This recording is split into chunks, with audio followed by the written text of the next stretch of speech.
into yourself. Every word which I am going to tell is for you, not for your next person. That is why even in the class I always tell, if your husband and wife or if couples are here, don't sit next to each other. Why? If I support some way the husbands, immediately the wives, listen.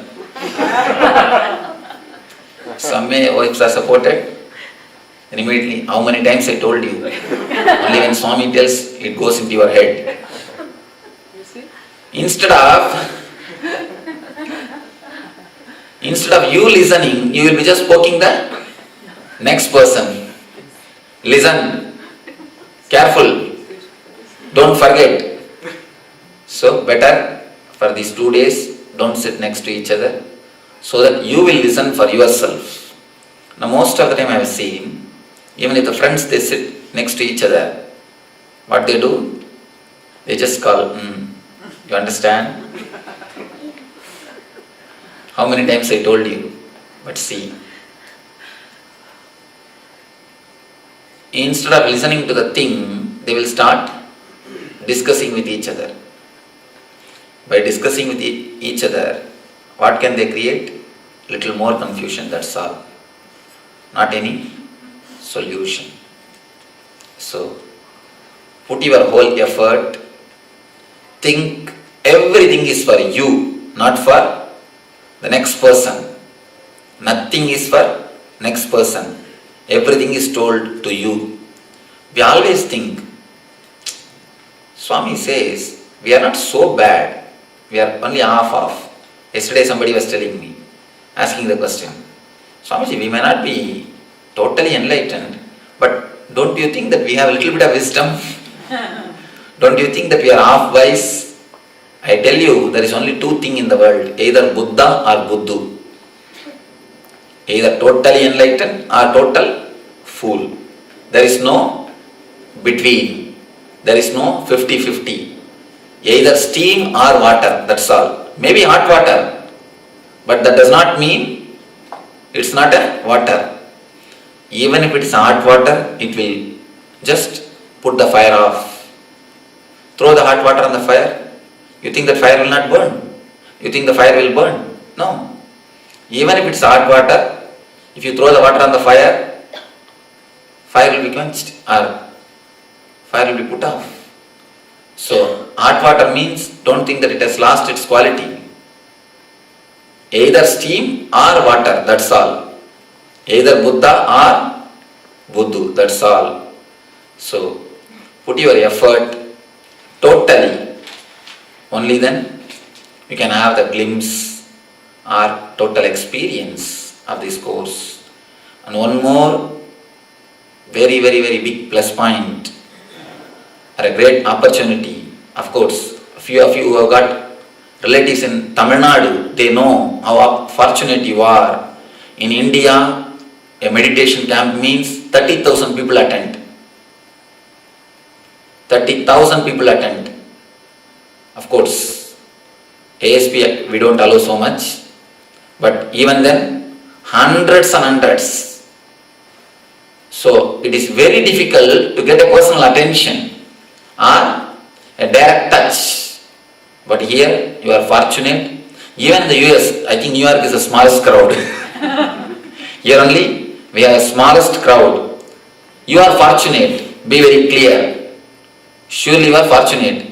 So, any time, if you don't understand anything or if you don't feel what I say is applicable to your life, you can immediately stop and put a question.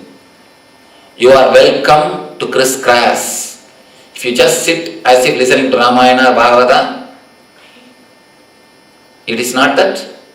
It is going to help you. Be very clear.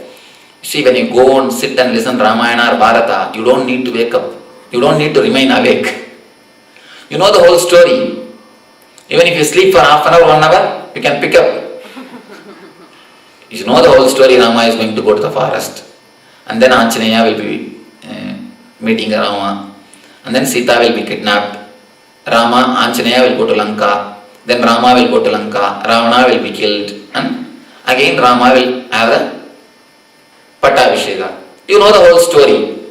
Even if you miss one session or two sessions, you are not going to miss much. Half an hour you can sleep and half an hour you can attend. You can have both. And you don't need to ask any question, but there is nothing to ask. The story is story, that's all. So a religious discourse does not need your involvement, but a spiritual class needs your involvement. You need to understand the whole thing. It is not that I will be speaking continuously and you will be sitting. No. It is something more like an interaction. So whenever you don't find something is directly applicable in your life, you can directly stop me and question me. You are welcome to question, only then you will have the total effect of it. Unless you are convinced, unless you understood the whole thing, how will you be able to put your whole effort in meditation? I have always seen the people, no Swamiji, I don't need to understand, whatever you say I will do. But that is not going to help you. If you just do because I say, you will put only your conscious effort. What will happen to your unconscious? It will remain untouched. Only if you are convinced totally and then do the meditation, it will have total effect of your whole being. So wherever you have a doubt, immediately raise your question.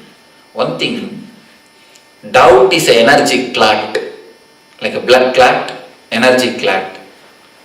So as long as the energy clots are there, the full circulation of the energy will never happen. Doubt is an energy clot. So don't let doubt to rule your mind. Any question, immediately you are open to ask, you are open to raise the question. And you have a very small group, you are fortunate, you can ask any question. If a group is big, then you will have your own reluctance or your own shy feeling. But here you don't need to bother anything. Group is very small, you can always be free or open to open out. In India, not only thousands attend, I will not even know who is doing what. Because such a big hall, how will you know? I can't even get down or go round. But here it is not like that. Everyone can have a direct attention. So you are really fortunate, use it totally. If possible, I'll tell them to show some of their videos in the gaps, the interval times, gap times, you can see one or two Indian discourses, then you will see the crowd. So then you will understand how fortunate you are to sit or to have the instructions or the meditations directly one-to-one. It is almost like a one-to-one because there are hardly 30 people. 30 and 30,000, understand? So we are hardly 30 people. Really, you are fortunate. So put your whole effort, think everything is for you and interact totally. These are the 3 instructions, gist of this whole session. Now we will be entering into the meditation sessions. Before entering, I want you to introduce yourself to every one of you. Please go around and introduce yourself to everyone. You may ask why. Because these next 2 days you are going to be next to each other. Someone will be sitting here, someone will be sitting there, someone will be sitting there, you will be sitting next to somebody, next to any person, next to anybody may be sitting next to you. If you don't know their name or at least a simple introduction, you will not feel comfortable. I have always seen in the meditation class, I tell them, close your eyes and tie the ribbon. When I say that close your eyes and tie the ribbon, I have always seen people just verify whether others have closed their eyes or not. They look, everybody else, instead of they closing their eyes, and somebody even makes complaints. Swamiji, he has not closed his eyes. And he has not closed his eyes. How do you know that he has not closed He has not closed his eyes. Because you have not closed. You know that others have not closed. Why it happens? Because you don't feel comfortable if you don't know the other person. If you know the other person, you will feel comfortable. You will start directly closing the eyes instead of looking into the others, what he says or what she does. Instead of looking into the other things, you will be able to directly meditate. So, I request all of you just to introduce your name, or you are from where, what you are doing. Few words. Please don't catch the other and start telling your whole biography. There is one more problem. I have seen some people. They just catch, in 1962, I was in the army. So please go around and introduce yourself. After 10 minutes, we will start the next session. It's a 53rd ASP. In last 1 year alone, 53rd ASP. I tried sometimes to change some of the material. Of course, it is not that all ASP is same. Only meditation techniques are same. Otherwise, the discourse I change. The material which I present, I always change. But how many times I tried to replace this one story with a proper other story, I couldn't get a proper story. It is so potentially meaningful. This story has got so much of meaning in it. I am not able to change this story. Through many sources I tried, will I get any other story which gives the same potential meaning? I couldn't get. So let me give the story and start. It's actually not even a story, it is a fact which has happened. After the Second World War, a group of tribals,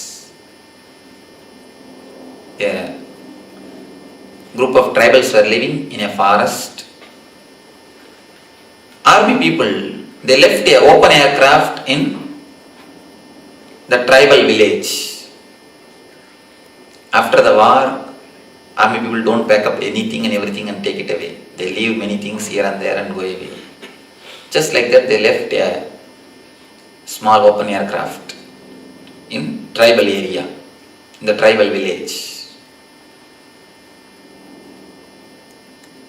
The tribal people, they do not know anything about the aircraft or anything about the outer world. They know only one or two things. The first thing, the trees and few fruits. Next thing, pet animal and wild animal. Pet animals they keep, wild animals they kill, that's all.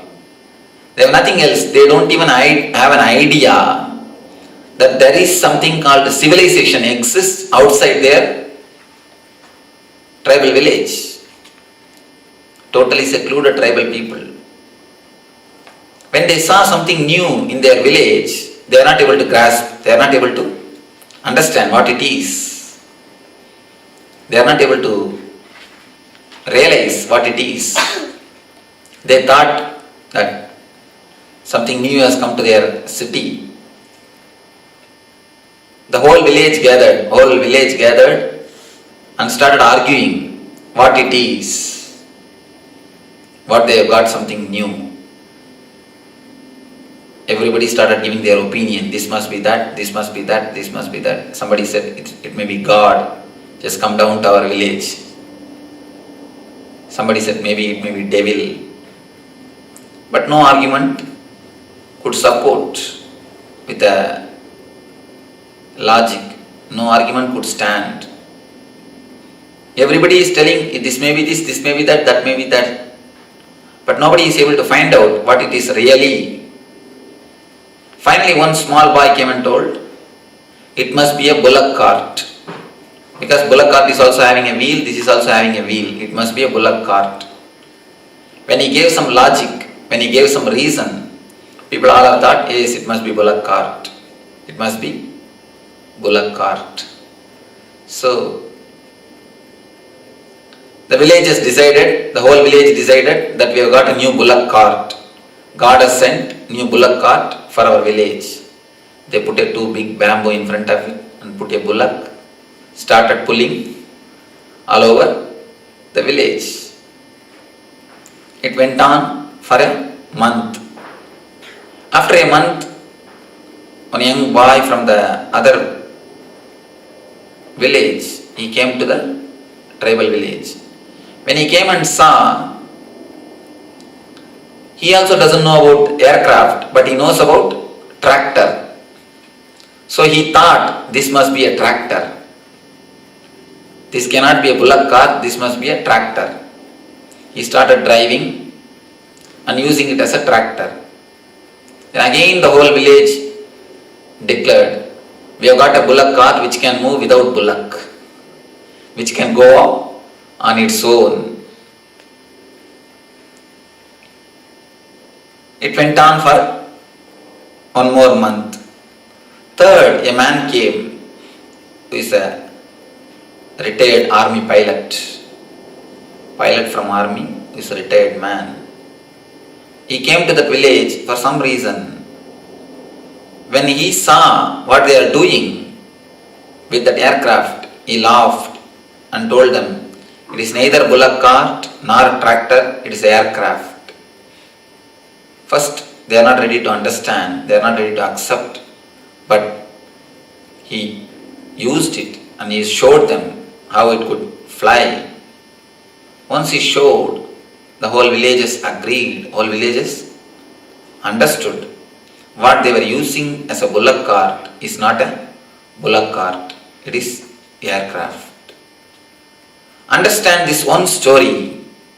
This will give you the total meaning or total understanding of what you are going to learn for these next 2 days. Let me give the inner meaning of this story, what I want to convey through this story. The body which you have is the vehicle given to you by God. 90% of us, no, 95% of us, we use the system as a bullock cart. More than 95% of us, we use our system only as a bullock cart. People who just use their system for eating, reproducing and death. Nothing more than that. You take birth, just grow, get married, earn a little bit of money, 1 or 2 children, and death over. If you see your life, nothing much is achieved. If you weigh your life, it is nothing more than few bens and few bungalows, that's all. Few bens and few bungalows, nothing more than that. One side you are, one side few bens and few bungalows, that's all. But that is not the totality or reality of a life. A man who just uses his system for outer comforts, a little bit of comfort, 1 or 2 children and death.